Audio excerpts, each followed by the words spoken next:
पंजाब में मुख्यमंत्री भगवत सिंह मान की अध्यक्षता में आज कैबिनेट की अहम बैठक होगी। ये बैठक शाम 4 बजे मुख्यमंत्री आवास पर आयोजित की जाएगी। इसमें राज्य से जुड़े कई अहम मुद्दों पर चर्चा होने की संभावना है। माना जा रहा है कि इस बैठक में कई बड़े फैसलों को कैबिनेट की मंजूरी मिल सकती है। सरकार की आगामी नीतियों और योजनाओं को लेकर भी इस बैठक को काफी अहम माना जा रहा है।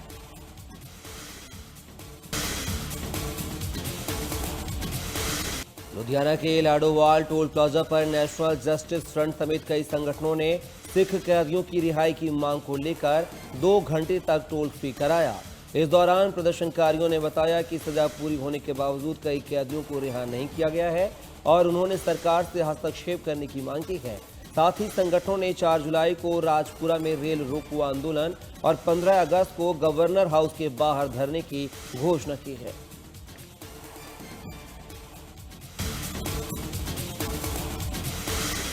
अमृतसर ग्रामीण पुलिस ने केंद्रीय एजेंसी के साथ संयुक्त अभियान के दौरान 2 आरोपियों को गिरफ्तार किया है। उनके संबंध सीमा पार बैठे हैंडलरों से जुड़े बताए जा रहे हैं। इस दौरान आरोपियों के पास से 2 हैंड ग्रेनेड बरामद किए गए हैं। शुरुआती जांच में सामने आया है कि दोनों आरोपी विदेशी हैंडलरों के संपर्क में थे और उनके निर्देशों पर काम करते थे। सुरक्षा एजेंसियों को आशंका है कि उनकी गतिविधियां पंजाब में शांति और कानून व्यवस्था को प्रभावित करने की साजिश का हिस्सा हो सकती है।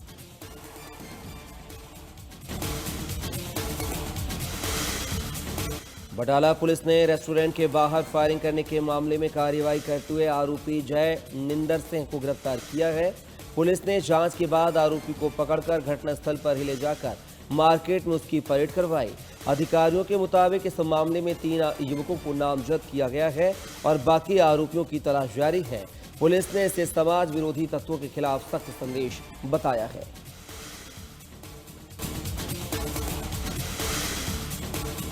हरियाणा के मुख्यमंत्री नायब सिंह सैनी आज से 2 दिवसीय दिल्ली दौरे पर रहेंगे। इस दौरान सीएम सैनी दिल्ली में आयोजित एनडीए मुख्यमंत्री परिषद की बैठक में शामिल होंगे। इसके अलावा 11 जून को नीति आयोग की बैठक में भी वो हिस्सा लेंगे और 12 जून को दिल्ली से चंडीगढ़ के लिए रवाना होंगे।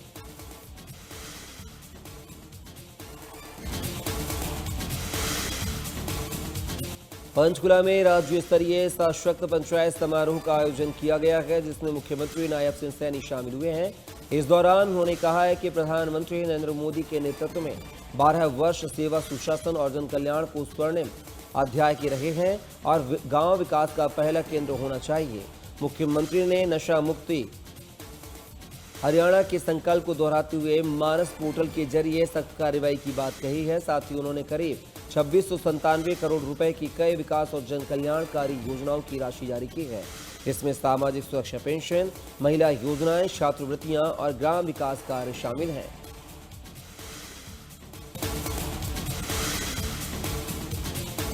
हरियाणा राज्य महिला आयोग की अध्यक्ष रेणु भाटिया ने मंगलवार देर रात अपने पद से इस्तीफा दे दिया है। उन्होंने अपना इस्तीफा मुख्यमंत्री नायब सिंह सैनी को सौंपा है।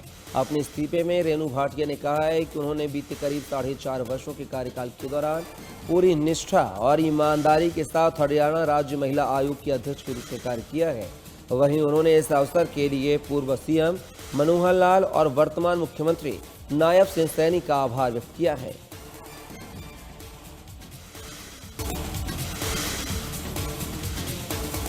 अंबाला में केंद्र सरकार के 12 वर्ष पूरे होने पर चलाए जा रहे स्वच्छ भारत मिशन मुहिम के तहत सफाई अभियान चलाया है, जिसमें केंद्रीय राज्य मंत्री BL वर्मा शामिल हुए हैं। इस दौरान उन्होंने झाड़ू लगाकर स्वच्छता का संदेश दिया है और लोगों से अपने आसपास के वातावरण को साफ रखने की अपील की है। इस मौके पर मेयर अक्षिता सैनी और जिला अध्यक्ष मनदीप राणा भी मौजूद रहे।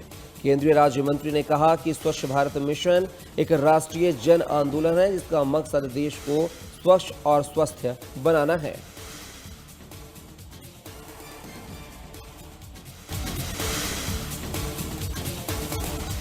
जींद में चौधरी रणवीर सिंह विश्वविद्यालय में जिला स्तरीय योग शिविर का आयोजन किया गया है, जिसमें कृषि मंत्री श्याम सिंह राणा शामिल हुए हैं। इस दौरान उन्होंने शिविर में शामिल छात्रों, शिक्षकों, स्थानीय लोगों के साथ योगाभ्यास किया। कृषि मंत्री ने कहा कि योग से ही स्वस्थ भारत और विकसित भारत का संकल्प पूरा हो सकता है और युवाओं को नशे से दूर रखने में योग अहम भूमिका निभाता है।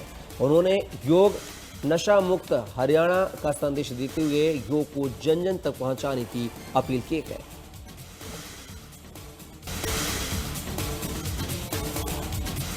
भिवानी के देवसर गांव के खेतों में सट्टा खाई वाली की जानकारी पर गई CIA 1 टीम पर आरोपियों ने हमला कर दिया है। इस दौरान हमले में एक पुलिसकर्मी घायल हो गया है, जिससे इलाज के लिए अस्पताल में भर्ती कराया गया है।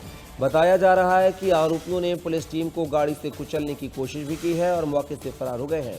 घटना के बाद पुलिस ने मामला दर्ज कर जांच शुरू कर दी है और आरोपियों की तलाश में लगातार छापेमारी की जा रही है।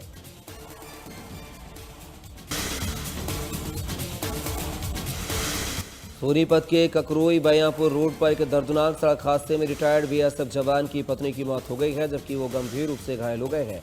बताया जा रहा है कि दंपत्ति डायलिसिस करवाकर बाइक से घर लौट रहे थे, तभी उनकी बाइक को एक अज्ञात वाहन ने टक्कर मार दी है। हादसे में महिला की मौके पर ही मौत हो गई है, जबकि घायल पति को अस्पताल में भर्ती कराया गया है। पुलिस ने मामला दर्ज कर जाँच शुरू कर दी है।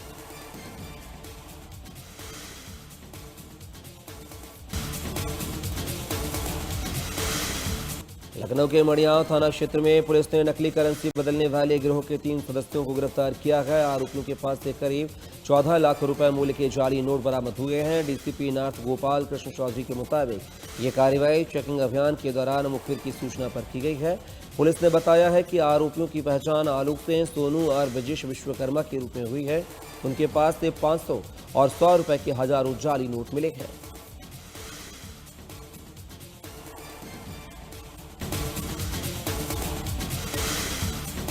दिल्ली में प्रधानमंत्री नरेंद्र मोदी के 12 वर्ष के कार्यकाल पूरे होने के मौके पर कई जगहों पर बैनर और पोस्टर लगाए गए हैं। इस मौके पर बीजेपी कार्यकर्ताओं और समर्थकों ने उनकी उपलब्धियों को लेकर आभार व्यक्त किया है। प्रधानमंत्री नरेंद्र मोदी आधिकारिक तौर पर भारत के सबसे लंबे समय तक लगातार सेवा करने वाले लोकतांत्रिक रूप से निर्वाचित प्रधानमंत्री बन गए हैं। पीएम मोदी ने 4399 दिनों का कार्यकाल पूरा कर ये उपलब्धि हासिल की है। समर्थकों ने इसे देश के राजनीतिक इतिहास का एक अहम पड़ाव बताया है।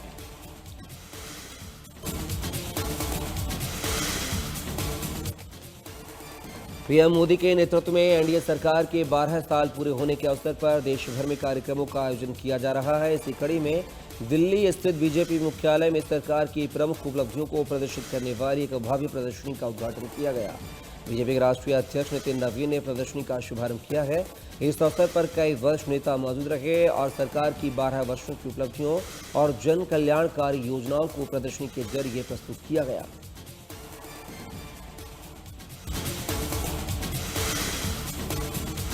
दिल्ली एनसीआर में भीषण गर्मी के बीच मंगलवार रात को हुई बारिश ने लोगों को बड़ी राहत दी है। राजधानी और आसपास के इलाकों में तेज आंधी के साथ हुई बारिश से तापमान में गिरावट दर्ज की गई है। कई इलाकों में सबसे ज्यादा 100 किलोमीटर प्रति घंटे की रफ्तार से हवाएं चली।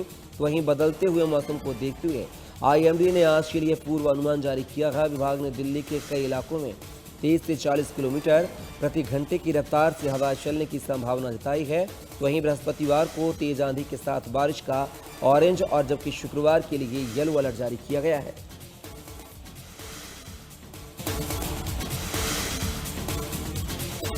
राजधानी देहरादून में मुख्यमंत्री पुष्कर सिंह धामी ने राज्य सचिवालय में वरिष्ठ प्रशासनिक और सरकारी अधिकारियों के साथ बैठक की है। बैठक में आगामी मानसून सीजन की तैयारियों को लेकर उच्च स्तरीय समीक्षा की। इस दौरान सीएम धामी ने अधिकारियों को संवेदनशील क्षेत्रों में विशेष सतर्कता बरतने और किसी भी आपात स्थिति से निपटने के लिए सभी व्यवस्थाएं समय पर सुनिश्चित करने के निर्देश दिए हैं।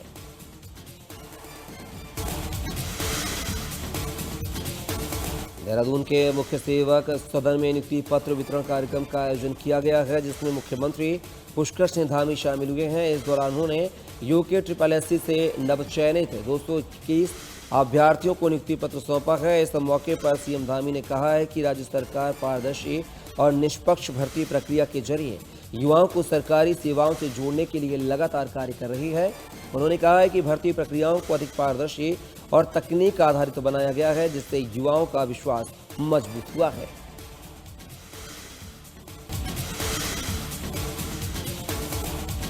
दिल्ली में आज एनडीए मुख्यमंत्री परिषद की अहम बैठक का आयोजन किया जाएगा, जिसकी प्रधानमंत्री नरेंद्र मोदी अध्यक्षता करेंगे। ये बैठक केंद्र में बीजेपी के नेतृत्व वाली सरकार के 12 साल पूरे होने के मौके पर बुलाई गई है।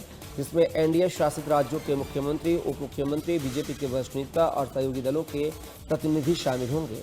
इस दौरान मोदी सरकार के 12 वर्षों की उपलब्धियों की समीक्षा के साथ साथ कल्याणकारी और विकास एजेंडे को जन जन तक पहुंचाने की रणनीति पर भी चर्चा होगी।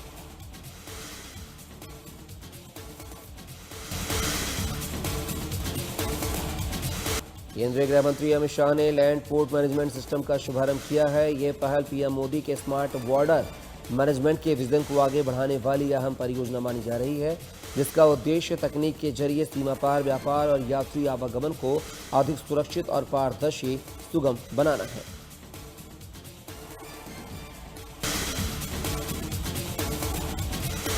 हेलीकॉप्टर पर हमले के बाद अमेरिका ने एक बार फिर ईरान के खिलाफ हमले शुरू कर दिए हैं। ईरान की तरफ से मिली जानकारी के मुताबिक कीशम द्वीप पर अमेरिकी हमलों की वजह से 6 धमाकों की आवाजें सुनाई दी। ऐसा माना जा रहा है कि यह अटैक ड्रोन से नहीं बल्कि लड़ाकू विमान से किया गया है। तो वहीं यूएस सेंट्रल कमांड ने इसकी पुष्टि करते हुए सोशल मीडिया पर लिखा है कि अमेरिकी सेना ने राष्ट्रपति डोनाल्ड ट्रंप के आदेश पर ईरान के खिलाफ आत्मरक्षा हमले शुरू कर दिए हैं।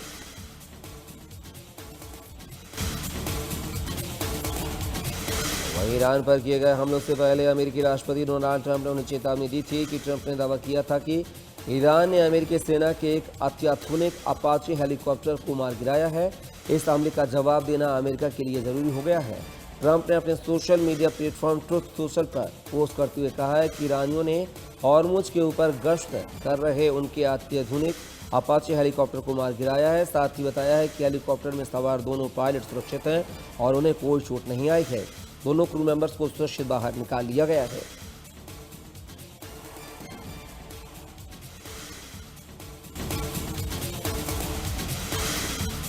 अमेरिका की ओर से ईरान पर किए जा रहे हमलों के बाद विदेश मंत्री अब्बास अराघची ने अमेरिका को कड़ी चेतावनी दी है। उन्होंने कहा है कि अगर वह सुरक्षित रहना चाहता है तो उसे इस क्षेत्र को छोड़ देना चाहिए। अराघची ने सोशल मीडिया प्लेटफॉर्म एक्स पर पोस्ट करते हुए कहा है कि जंग में हार के बावजूद अमेरिका ने ईरान के संकल्प के परखने का विकल्प चुना है। हमारी ताकतवर सेना किसी भी हमले या खतरे का जवाब दिए बिना नहीं छोड़ेगी। साथ ही कहा है कि फारस की खाड़ी के इतिहास में घुसपैठ करने वाले बाहरी लोगों के बुरे अंजाम के बारे में कई अध्याय हैं।